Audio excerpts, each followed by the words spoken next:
Good morning.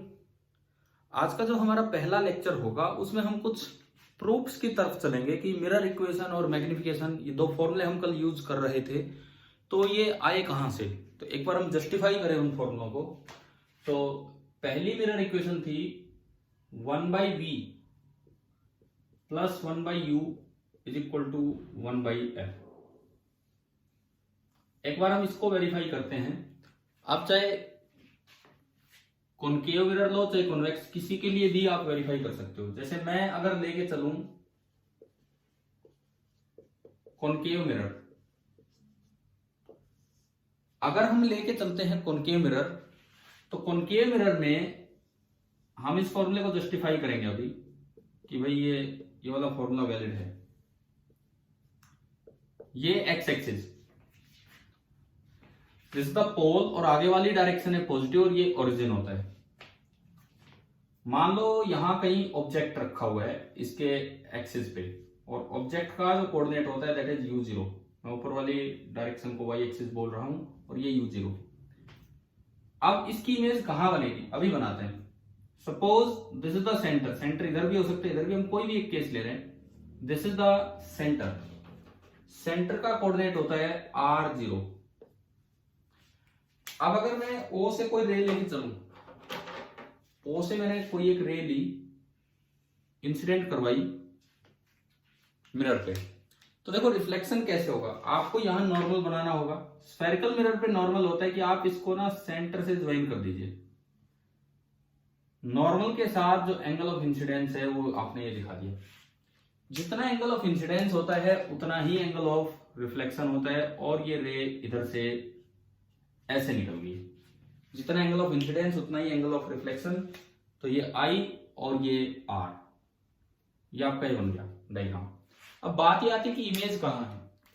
अगर principal axis पे object है तो उसकी इमेज प्रिंसिपल एक्सिस पे ही बनेगी, यानी कि कोई भी रिफ्लेक्टेड रे प्रिंसिपल एक्सिस पे कहां से पास हो रही वही इमेज होगी।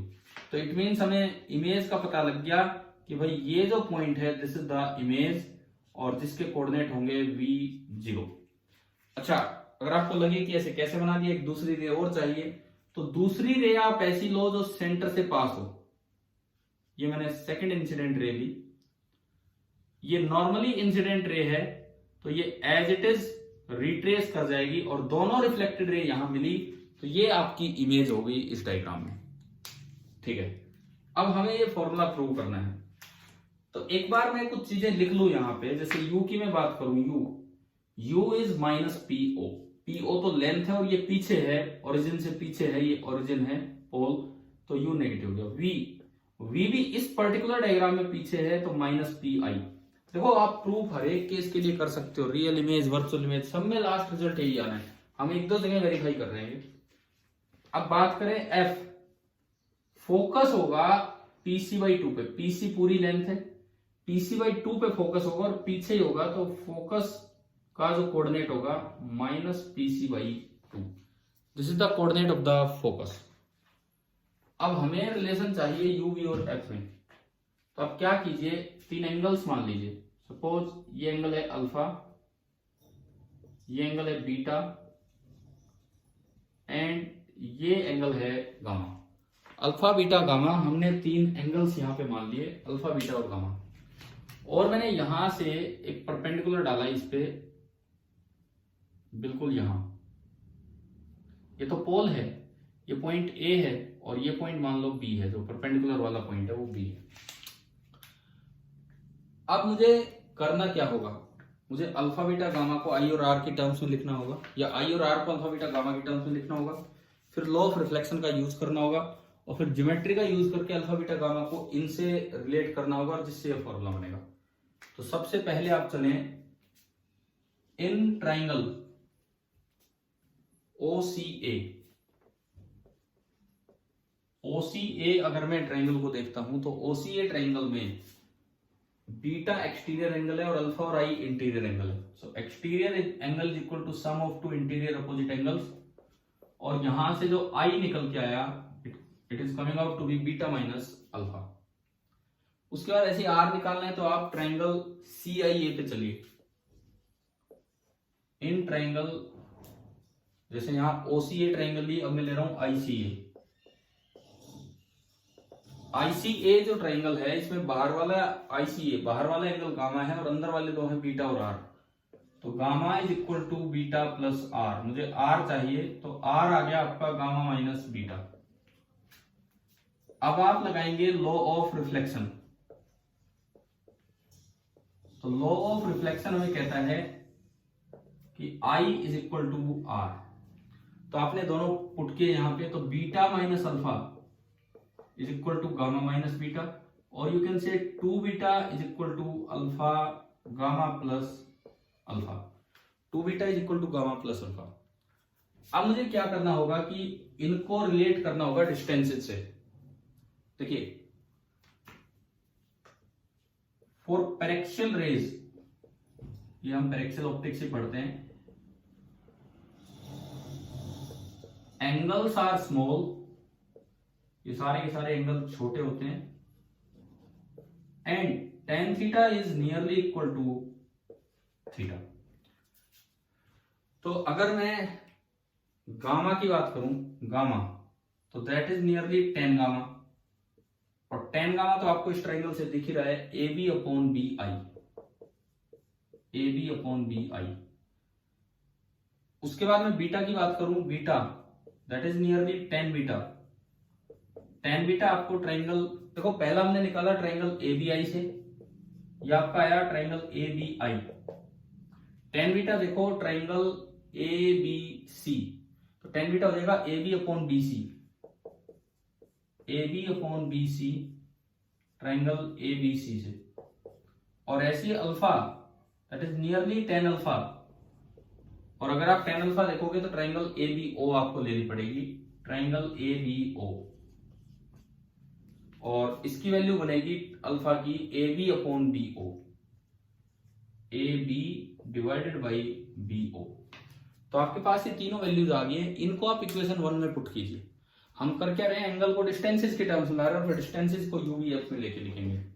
तो हमने क्या किया, इसको मैं मिटाऊं यहां से। इक्वेशन 1 में ये तीनों वैल्यूज अल्फा बीटा गामा की पुट की, तो 2 टाइम्स बीटा, ये अब इक्वेशन नंबर 1 से आगे बढ़ाया, 2 times beta, beta is AB upon BC is equal to gamma, gamma is AB upon BI plus alpha is AB upon BO। AB cancel हो गया, तो ये बना 2 upon BC is equal to 1 upon BI plus 1 upon BO, ये आ गया। अब क्योंकि रे पैरेक्शियल हैं, सिंस रेज आर पैरेक्शियल, क्योंकि रे पैरेक्शियल हैं, इसका मतलब है कि जो A पॉइंट है that is very near point P। जो A पॉइंट बहुत ऊंचा तो अपर्चर ही नहीं होगा, छोटा सा अपर्चर होगा। A point is very near two point P, और अगर A पॉइंट P के बहुत पास है, तो आप अगर परपेंडिकुलर डालेंगे तो this implies B point is just equivalent two point P। ये रे पैरेक्शियल है तो एंगल बहुत छोटा है, तो ये यहीं जाके बिल्कुल P के पास ही A पॉइंट होगा। परपेंडिकुलर डालेंगे तो B जो है वो भी बिल्कुल P के पास ही होगा। तो ऐसे केस में B को अगर आप नियरली P लिखते हैं पैरेक्शियल रे की मदद से, यहां पे आपने यूज कर दिया कि रे पैरेक्शियल, तो बन गया 2 upon PC is equal to 1 upon PI plus 1 upon PO। अब PO, PC और PI यहां से निकालते हैं। PO this is minus U, PI this is minus V, and PC is minus 2F। इन तीनों को अगर मैं उस इक्वेशन में वहां पुट करूं, इन तीनों चीजों को मैंने इस पे पुट किया, तो 2 upon PC where PC is minus 2F is equal to 1 upon PI, PI is minus V plus 1 upon PO, and PO is minus U। 2 से 2 गया, माइनस 1/F, इधर से मैंने माइनस कॉमन लिया, 1/V प्लस 1/U, और minus से minus cancel हो गया, and 1/V plus 1/U is equal to 1/F। ये आपका आया 1/V plus 1/U is equal to 1/F। तो आपने इसको जस्टिफाई कर दिया है कॉनकेव मिरर के लिए। कोई भी और केस हो, रियल वर्चुअल, सबके लिए सेम फॉर्मूला आना है लास्ट में। तरीका मैंने आपको समझा दिया कि किस तरह से। अब एक बार इसको जस्टिफाई कर लेते हैं फॉर कॉन्वेक्स मिरर, ताकि हमें यकीन हो जाए कि हाँ भाई पैरेक्शियल रेज के लिए ये वाला फॉर्मूला वैलिड है।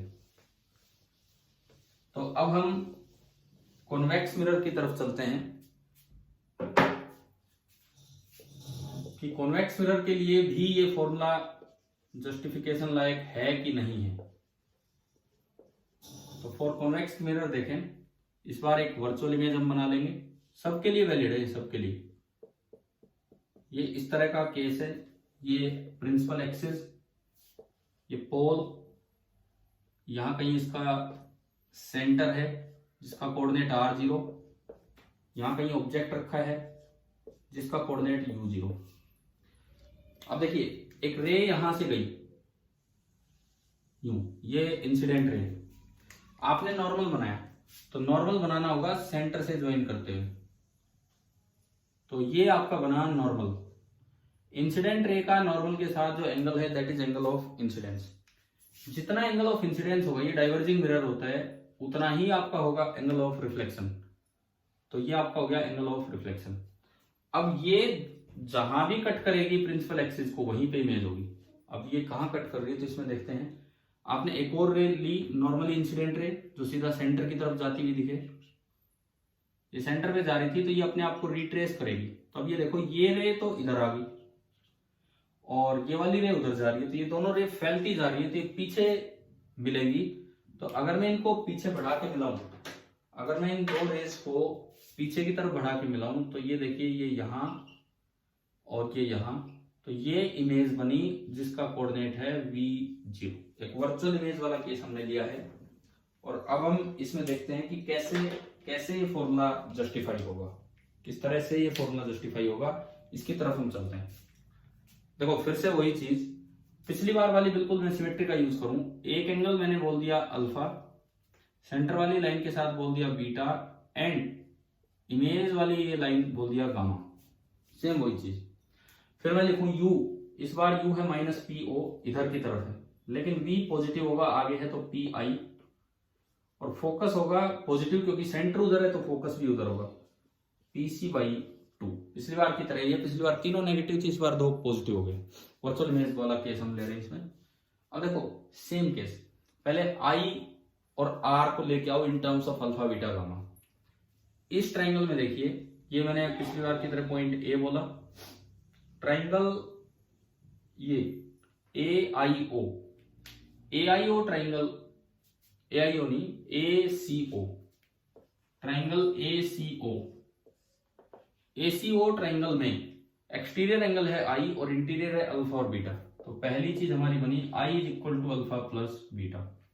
अब मुझे चाहिए गामा, तो उसके लिए आप ट्राइंगल AIC में चलिए, ACI में। देखो बिल्कुल सेम है, प्रूफ बिल्कुल सेम, बस डायग्राम अलग हो गया, कुछ ये वैल्यूज अलग होगी, कहीं माइनस है कहीं नहीं है। ये एंगल अगर R है तो ये वर्टिकली अपोजिट एंगल है, ये भी R ही होगा। और एक्सटीरियर एंगल इस ट्रायंगल का गामा है। आप देख सकते हो, वीडियो रोक के देख लिया करो अगर कुछ दिक्कत लगे तो। एक्सटीरियर एंगल गामा है और अंदर वाले दो हैं R और बीटा। तो gamma is equal to R plus beta, और यहां से जो R मुझे चाहिए तो R आ गया gamma minus beta. Law of reflection फिर दोबारा से आपने यूज किया, I is equal to R, और I is equal to R लगाएंगे तो alpha plus beta is equal to gamma minus beta. Same equation आ गई, same equation, 2 beta is equal to gamma plus alpha, जो पिछली बार लिखा था बिल्कुल सेम। अगला काम था tan थीटा की यूज कीजिए, पैरेक्सियल रे का यूज कीजिए, और यहां से एक परपेंडिकुलर डाल दीजिए। मैंने इस A पॉइंट से एक परपेंडिकुलर डाला यहाँ पे, और ये परपेंडिकुलर वाला पॉइंट B जो बहुत ही पास है P के। सबसे पहली बात alpha, alpha is tan alpha, tan alpha इस ट्रायंगल से ABO से AB अपॉन BO। तो आप अल्फा की जगह तो लिख सकते हैं AB अपॉन BO, वही जो tan अल्फा था वही। गामा, गामा देखें आप ट्रायंगल, ये छोटी सी ट्रायंगल है ABI में ये वाला एंगल गामा है, तो tan gamma perpendicular upon base, तो AB अपॉन BI कोई फर्क ही नहीं है। जो पिछले प्रूफ में था वो के वो नाम है, क्योंकि मैंने अल्फा बीटा गामा सेम रखे हैं। और 2 बीटा बीटा, बीटा के लिए आप ट्रायंगल देखिए A B C. A B C पिछली बार भी देखा था, tan beta is A B upon B C, तो ये बना 2 times A B upon B C बराबर ये प्लस ये। ए बी कॉमन आके कट गया, ये बचा twice 2 upon B C is equal to 1 upon B I plus 1 upon B O. अब आपको ध्यान है पिछले प्रूफ में हमने बोला था कि रे पैरेक्सियल है तो परपेंडिकुलर डालेंगे तो बी पॉइंट पी के बहुत ही पास आएगा, तो आप बी को पी लिख सकते हैं, यानी कि ये भी बना 2 अपॉन पी सी, ये भी बना 2 अपॉन पी आई, ये भी बना 2 अपॉन पी ओ। और यहां आओ, पी ओ है माइनस यू, यहां पे देखो P I this is V and P C is twice of F. इन तीनों को इसमें यूज किया, 2 upon P C, P C is twice of F. 2 upon P C पे हम गए तो जो आपका पी सी आ रहा है this is twice of F, 2 upon 2 F is equal to 1 upon P I, P I is V so this is 1 by V plus 1 upon P O that is 1 by minus U. नहीं नहीं नहीं नहीं, आप एक बार check करो, minus नहीं आ सकता है, इसमें आ ही नहीं सकता है। इधर देखते हैं, आपने आई लिखा, आई आया बीटा प्लस अल्फा, ठीक है, फिर गामा बाहर वाला था, गामा लिखा आर प्लस बीटा, तो यहां से आर आया गामा माइनस बीटा, इन दोनों को आपने इक्वेट किया तो alpha plus beta is equal to gamma minus beta. जब आप इसको इधर लाएंगे उसको उधर भेजेंगे तो ये बाहर माइनस है, ठीक है ना, ये गलती थी यहाँ पे, ये बाहर माइनस जाएगा उधर जाके, तो ये भी यहाँ एक माइनस चलेगा। अब अगर मैं देखूं तो ये भी यहाँ एक माइनस चलेगा और ये भी यहाँ एक माइनस चल रहा है, तो ऐसे अपने आप चेक कर लिया कीजिए कि अगर कहीं पे कोई मिस्टेक आपने की है तो माइनस माइनस प्लस हो गया और ये बन गया 1 by V plus 1 by U is equal to 1 by F. तो हमने एक बार दोनों का प्रूफ देख लिया कि कैसे मिरर इक्वेशन, चाहे कॉनकेव मिरर हो चाहे कॉन्वेक्स हो। प्लेन के लिए तो मैं आपको पहले ही प्रूव करके दिखा चुका था, क्योंकि उसमें एक्स इधर ऑब्जेक्ट है तो एक्स उधर ही इमेज बनती है और एफ इनफाइनाइट होता है, तो उसमें तो अपने आप ये दिख जाता है कि ये प्रूफ सही है। अब देखो एक और चीज जस्टिफाई करते हैं, मैग्निफिकेशन का फॉर्मूला है माइनस वी बाई यू। एक बार हम इसको भी जस्टिफाई करें, कोई भी एक केस ले लो, मैं दो केस नहीं दे रहा हूं, आप अपने आप ट्राई कर सकते हैं। सपोज ये आपने केस लिया, इससे थोड़ा रे डायग्राम का भी अंदाजा होगा आपको। ये एक्स एक्सिस, मैंने कहा कि यहां कहीं एक ऑब्जेक्ट रखा हुआ है, ये एक ऑब्जेक्ट रखा है और इस ऑब्जेक्ट का ये ऑब्जेक्ट ये O A, this is the object and this is O A. अब देखो ऑब्जेक्ट के टॉप से जो बिल्कुल सेंटर ऑफ द मिरर या लेंस जो रे आती है, इसको नाम देते हैं चीफ रे। ऑब्जेक्ट के टॉप से बिल्कुल सेंटर पे जो रे जाती है उसको बोल देते हैं चीफ रे। ज्यादा कॉमन ये वर्ड रिफ्रैक्शन में है, ये होती है चीफ रे। अगर ये एंगल अल्फा है तो ये वाली रे इतने ही एंगल अल्फा पे रिफ्लेक्ट होके चलेगी, क्योंकि एंगल ऑफ इंसिडेंस, क्योंकि भाई यही तो नॉर्मल है, ये लाइन ही तो नॉर्मल का काम करेगी उस पॉइंट पे, ये लाइन ही तो नॉर्मल का काम करेगी, तो जितना एंगल ऑफ इंसिडेंस है उतना ही आपका एंगल ऑफ रिफ्लेक्शन होगा और ये रे इस तरह से निकल गई, ठीक है। एक्सटेंडेड ऑब्जेक्ट का रे डायग्राम कैसे बनाना है वो क्लियर कीजिए। आप एक और रे लीजिए पैरेलल टू प्रिंसिपल एक्सिस। अगर पैरेक्शियल ray parallel to principal axis होती है तो फोकस से पास होती है, हमें नहीं पता फोकस कहां है। सपोज यहां कहीं इसका फोकस है, तो ये जो दूसरी वाली रे है आफ्टर रिफ्लेक्शन, चलो फोकस इधर है जहां से भी अब बन गई, मान लो ये फोकस है, तो आफ्टर रिफ्लेक्शन ये सेकंड रे यहां से पास हुई और यूं आई, और ये फर्स्ट रे चीफ रे यहां से आ रही है यूं, और ये बना इनका इमेज पॉइंट। इस ए की इमेज ये है जिसको मैंने ए डैश बोल दिया। एक्सटेंडेड ऑब्जेक्ट की इमेज कैसे बनानी है आपको समझ में आना चाहिए। अच्छा, पॉइंट ऑफ प्रिंसिपल एक्सिस पे है तो उसकी इमेज प्रिंसिपल एक्सिस पे ही बनेगी, तो आप क्या कीजिए, ए से एक परपेंडिकुलर डाल दीजिए प्रिंसिपल एक्सिस पे और ये पॉइंट होगा इमेज पॉइंट आई, तो ये एक इन्वर्टेड इमेज बनी।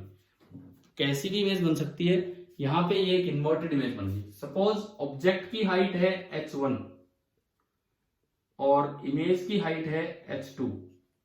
तो इस पर्टिकुलर रे डायग्राम में बाय डेफिनेशन जो ट्रांसवर्स मैग्निफिकेशन होगा उसका फॉर्मूला होता है plus minus height of image upon height of object, और इस पर्टिकुलर डायग्राम में वो नेगेटिव है। क्यों नेगेटिव है? क्योंकि इमेज इन्वर्टेड है।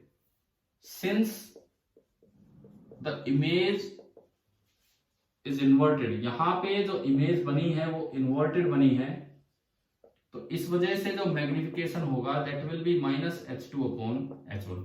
किसी में कुछ होगा, किसी में कुछ, लेकिन सबके लिए ये फॉर्मूला वैलिड होगा। अब इसके लिए जस्टिफाई कर रहे हैं हम इस केस में माइनस h2 बाई h1। अब h2 बाई h1 को इनकी टर्म्स में कन्वर्ट करना है। कैसे करें? देखिए, ये आपका एंगल I है इस पर्टिकुलर रे का, और ये नीचे एंगल R है, जो दोनों बराबर होने हैं। इसको पोल बोल दिया। अब आप इन ट्राइंगल OAP, एक बार इसमें आओ और एक बार ट्राइंगल IAP में आइए। एक बार OAP में और एक बार IAP में। OAP में देखो tan I, OAP में टेंजेंट I होगा OA upon PO, tangent I होगा OA अपॉन PO। P से लिखता हूं मैं, डिस्टेंस सारी P से लिखता हूं, OP नहीं PO, P से स्टार्ट कर रहा हूं। और ट्राइंगल IAP में tan R होगा IA dash upon PI, IA dash upon PI, ये tan I हो गया। अच्छा, अब एक बार ये भी देखें, इसका ऑब्जेक्ट का कोऑर्डिनेट होता है U0 और इमेज का कोऑर्डिनेट होता है V0। दोनों इधर हैं तो दोनों नेगेटिव, तो इसका मतलब U की वैल्यू है माइनस PO एंड V की वैल्यू है माइनस PI। और यू कैन से जहां भी PO लिखा होगा मैं उसको माइनस V लिख सकता हूं, और जहां भी PI लिखा होगा मैं उसको माइनस V लिख सकता हूं। ठीक है, तो अब इनकी वैल्यू लिखते हैं। देखो tan I, tangent I, OA is h1 height of object upon PO and PO is minus U। ठीक है, ऐसी मैं लिखूं tan R को अगर मैं देखूं टेंजेंट R, तो इधर अगर मैं देखता हूं तो tangent R is equal to IA dash is h2 and PI dash this is minus V। ये दोनों वैल्यूज आपके पास आ गई। अब हम यूज करें लॉ ऑफ रिफ्लेक्शन का। लॉ ऑफ रिफ्लेक्शन कहता है कि I is equal to R, ऊपर ही लिखता हूं मैं कहीं, देखिए I is equal to R, it means tan I is equal to tan R। आपने दोनों वैल्यूज पुट की, tan I h1 upon minus U यानी कि minus h1 upon U is equal to tan R minus h2 upon V। Minus से minus cancel हो गया, और अगर आप यहां से h2 बाई h1 निकाले तो h2 बाई h1 आ गया V बाई U। और जो डेफिनेशन से आपने मैग्निफिकेशन लिखा था, क्योंकि इन्वर्टेड इमेज है तो मैग्निफिकेशन होगा माइनस V बाई U। तो अगर आप h2 बाई h1 की वैल्यू इसमें पुट करते हैं तो यूजिंग इक्वेशन 2 इन इक्वेशन 1, तो आपका जो मैग्निफिकेशन है उसका फॉर्मूला वेरीफाई हो रहा है, कितना? Minus V by U। Magnification का फॉर्मूला वेरीफाई हो गया माइनस V बाई U। अब चाहे कॉन्केव मिरर का केस हो, कॉन्वेक्स मिरर हो, रियल इमेज हो, वर्चुअल हो, कुछ भी हो, ये आप अपने आप दूसरे मिरर के लिए ट्राई करेंगे। किसके लिए? कॉन्वेक्स के लिए। मैंने कॉन्केव के लिए करवा दिया है। आप एक एक्सटेंडेड ऑब्जेक्ट बना के चीफ रे लेके ऐसा ही आप ट्राई कर सकते हैं। अब देखो इसका इंपॉर्टेंस क्या है, इसकी माइनस V बाई U की। M is equal to minus V by U, reflection में ये फॉर्मूला है। सबसे पहली बात, अगर M पॉजिटिव है, इस फॉर्मूले से निकल के आए, तो इसका मतलब है कि इरेक्ट इमेज है विद रिस्पेक्ट टू ऑब्जेक्ट, कि अगर ऑब्जेक्ट उल्टा ऊपर है तो इमेज भी ऊपर ही। और अगर M नेगेटिव है,